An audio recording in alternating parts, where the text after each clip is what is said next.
Very great evils are self-destructive. At last, they destroy the beings that suffer them and restore a relative peace. But why should something better always follow upon a moderately satisfactory state of affairs? In fact, something better does not always follow, but often something worse. And yet, in spite of history and experience, many believe in a law of progress. The future, they say, must always be better than the past, because it has outgrown the past, and it will leap forward to a still better future. I think the secret of this strange belief is well expressed by Hegel in his doctrine that reduces the universe to spirit in quest of freedom. In this view, nothing is admitted to exist except this absolute spirit, which is human at one stage of its self-expression, but is essentially divine and unconditioned. Circumstances are here supposed to be simply the husks which spirit has sloughed off in its progress. They litter the ground, but are of no importance, except as occasions for further events, and every later stage of the world is necessarily better than the previous one, since the spirit will find in it a more adequate embodiment and wider freedom. It therefore matters very little how bad any state of the world may seem, or how good it may seem, for the only real value of it, in any case, will be to lead to a better state, better not because happier or less horrible, for tragedy is a noble thing, but simply because it is a stepping stone to something higher. The eternal feminine is always beckoning us, and I suppose beckoning itself towards a greater freedom. What we shall do presently with this greater freedom, we do not know. How should we, seeing it is a vacant freedom? Our whole heart and soul on this hypothesis are addressed to the future, and the future, in our minds, is necessarily empty. Singular doctrine of progress, that the present, so magnetic when it was the future, should always prove merely an incentive to escape into something else, and to turn itself into a portion of that dreadful past, from which, forever, we must flee. But let me turn back from the outburst of militant will that devised this philosophy, and that deceived the 19th century and blasted the 20th, to the purer phases of will on which it fed. Fundamental and most influential was biblical prophecy, Jehovah guiding history for the salvation, chastisement, ultimate glory of his chosen people. This glory, though miraculously bestowed, was to be thoroughly earthly, temporal, and public. The godly man will be rich and long lived, and the people and their law universally dominant. The chastisement included in this providential plan proved severe, but far from discouraging the faithful, it led them, in the prophets, to revise the notion of what allegiance to Jehovah implied, not merely ritual and legal obedience, but righteousness, loving kindness, and spiritual exaltation. When this insight became dominant and dropped altogether, the political and earthly reign of Jehovah, on the contrary, foretold the speedy destruction of this world and the beginning of a celestial, purely religious life. Judaism became Christianity. Progress, according to this biomundane cosmology, for the goal was still to be a temporal and social existence of the elect with their risen bodies, meant conversion of mankind to militancy in the church here, and mystical ecstasy in the other world. This ideal, however, was very imperfectly realized, even in the most Christian nations. Besides the recalcitrancy of the natural man to an ascetic and militant regimen, Christendom was the heir of pagan civilization. This tradition was revived in contact with the Saracens, and when paganism seemed to have invaded the ecclesiastical sphere as well as the arts, another tradition, the original biblical one, was revived in its turn in the name of Christianity itself. There was now to be progress, not only in luxury and learning, but in individual moral liberty and in private direct inspiration from God. This was an equivocal demand, because individual sentiment and free criticism of authority would easily undermine not only Christian transformation of Judaism, but the original biblical promises also. So far, the idea of progress, in all its variations, remains a strictly moral, humanistic idea.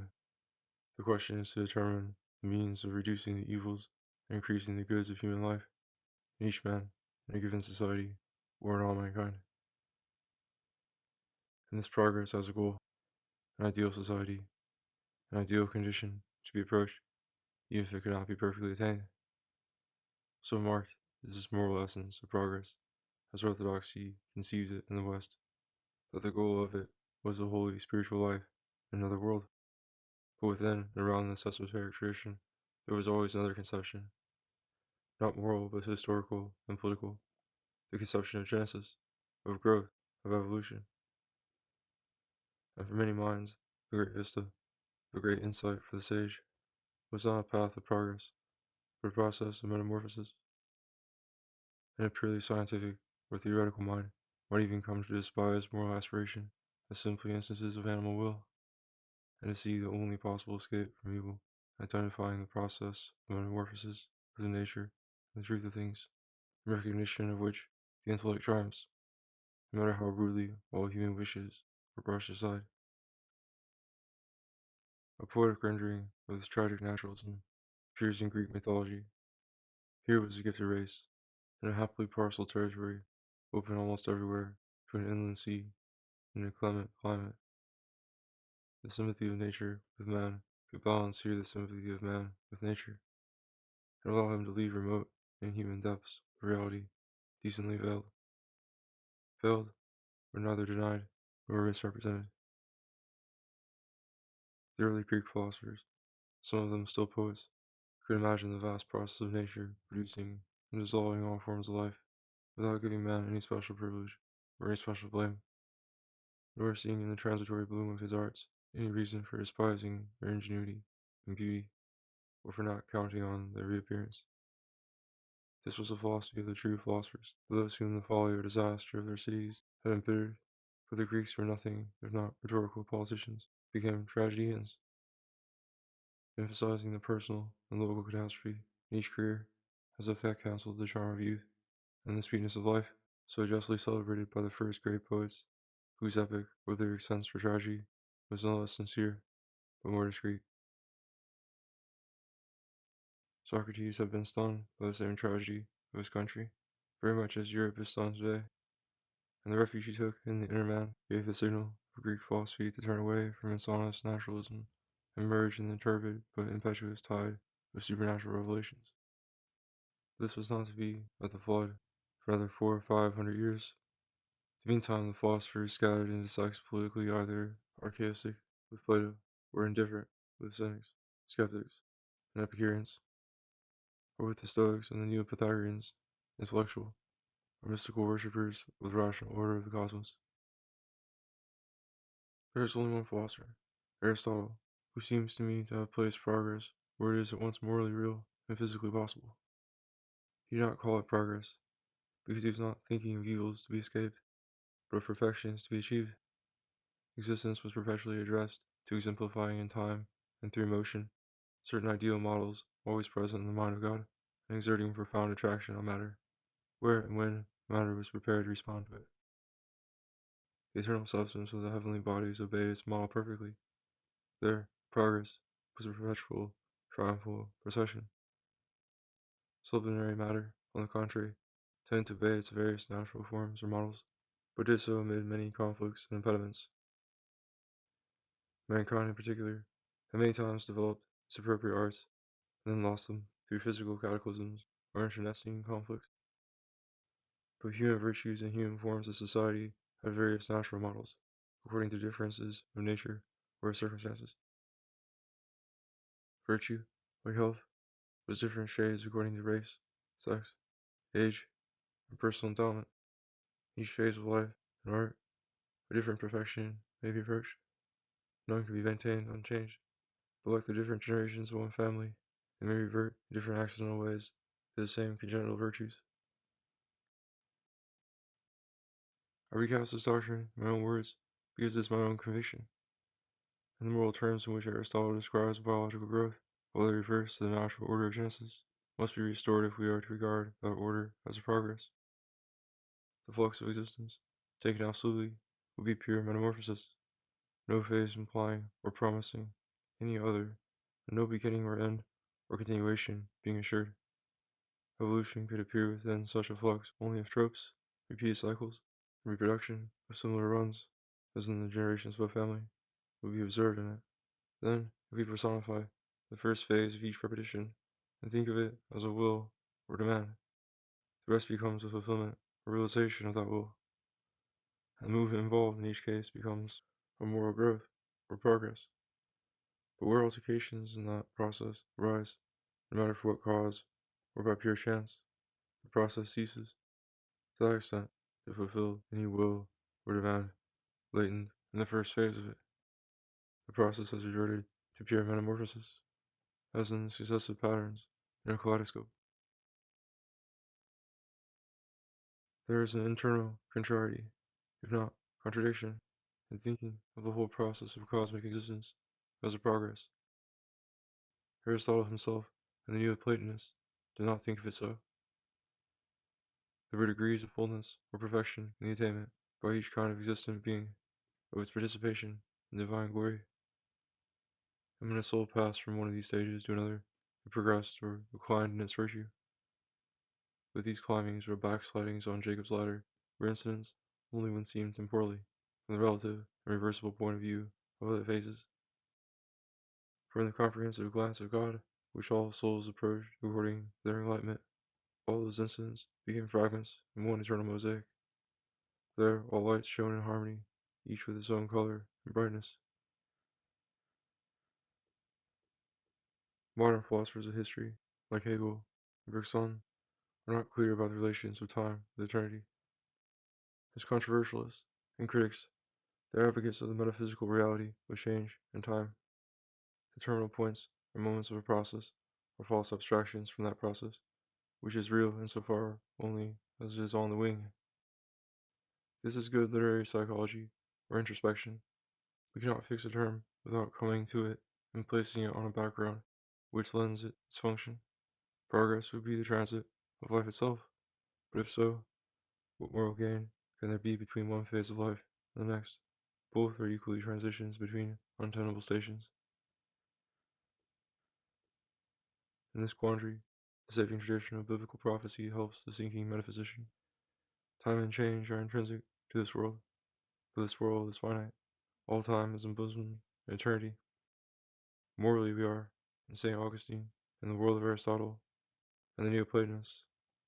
But physically, as a matter of experienced fact, God is only an abstraction from our living selves. The moral world has a goal, not temporal but ideal, attainable at moments by the saints, but never attainable by the living universe, which must go on rolling forever. There is infinite occasion, laquelle world, o talon, for everyone in it, and the goal is not far off from any one of us. Our moral destiny, never finally rested in, but occasionally touched, is definite, defined for each of us by his own genius. It is, after all, as the ancients said, perfections after our own kind, in our own time and place. I think this was really the belief of Hegel, not that there was any progress beyond his own Germany, his own philosophy, but that an analogous success was always open to the strong in their special circumstances. The living world of perpetual mutation involved perpetual imperfection and conflict. But making many such worlds, there was no end, and yet to become itself was the goal of each of them. It appears then that flux, or pure metamorphosis, becomes evolution only where it falls into self-repeating tropes or cycles, where, as in a word, the first syllable or letter appears only when all the rest are already actively potential, so that any interruption defeats a propensity. And such an evolution becomes a moral progress, and this propensity ceases to be purely automatic, like the sprouting of a beard on a schoolboy's chin, but engages the general life of the psyche and its movement, as with winning a race or writing a prize essay. These performances, which may have involved a good deal of effort and anxiety, would have been accompanied by intense consciousness of the object to be attained, not only during the process, but long before and after, the purpose fixed, and the permanent satisfaction felt in having realized it, turn the steps in it into steps and in progress.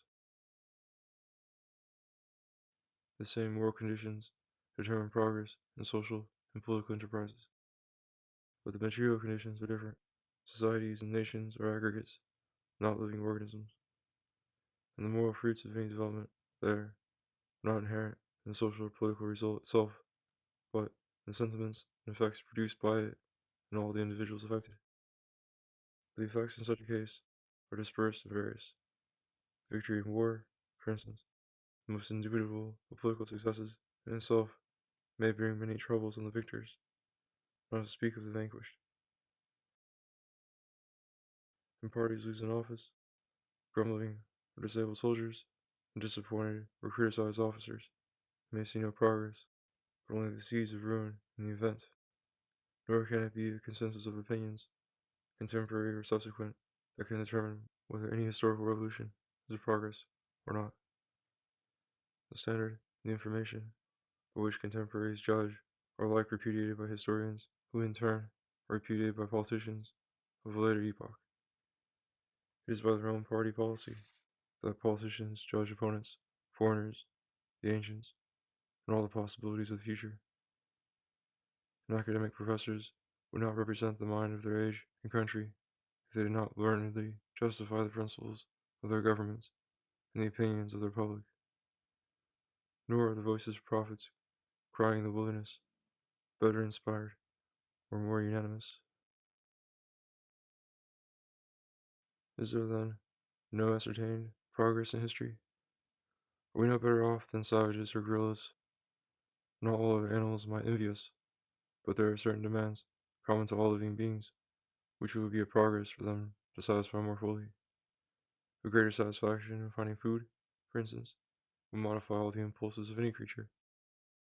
If these modifications in turn secure new satisfactions, that race, if not the original individual, might be said to have progressed. They would certainly think themselves better than their predecessors. If they were stronger, if they were weaker, they would also think themselves superior morally, and those others monstrous. We do not think ourselves worse than the elephant for being smaller and shorter lived. I think it is not possible, impartially or rationally, to establish any moral progress in the forms of being. There are measurable degrees of complexity and of influence, which in animals may become positive control of the environment. And when such control becomes hereditary, it establishes for that race a common and cumulative progress in the same art. It is perhaps only in transmissible arts that human progress can be maintained or recognized. But in developing themselves and developing human nature, these arts shift their ground, and in proportion as the ground is shifted, and human nature itself is transformed, the criterion of progress ceases to be moral, to become only physical, a question of increased complexity, or bulk, or power. We all feel at this time the moral ambiguity of mechanical progress. It seems to multiply opportunity, but it destroys the possibility of simple, rural, or independent life. It lavishes information, but it abolishes mastery, except in trivial or mechanical proficiency. We learn many languages, but degrade our own. Our philosophy is highly critical and thinks itself enlightened, but it is a babble of mutually unintelligible, artificial tongues. Institutions that men can retain, not everywhere the same, and that circumstances can allow to endure, are the sole vehicle of possible progress. Since it is relative to temporary needs, progress cannot last without losing gradually its moral identity, but the very impossibility of an absolute moral standard justifies the relative moral authority of vital will in its own sphere, wherever it arises. The contrary values that the same events may have for contrary interests does not obscure the exact value that each event may have for each of those interests. It is these interests, by their endless radiations, each from its own center, that flood the universe with their tragic and cosmic lights and turn it from a physical process into a variegated moral drama.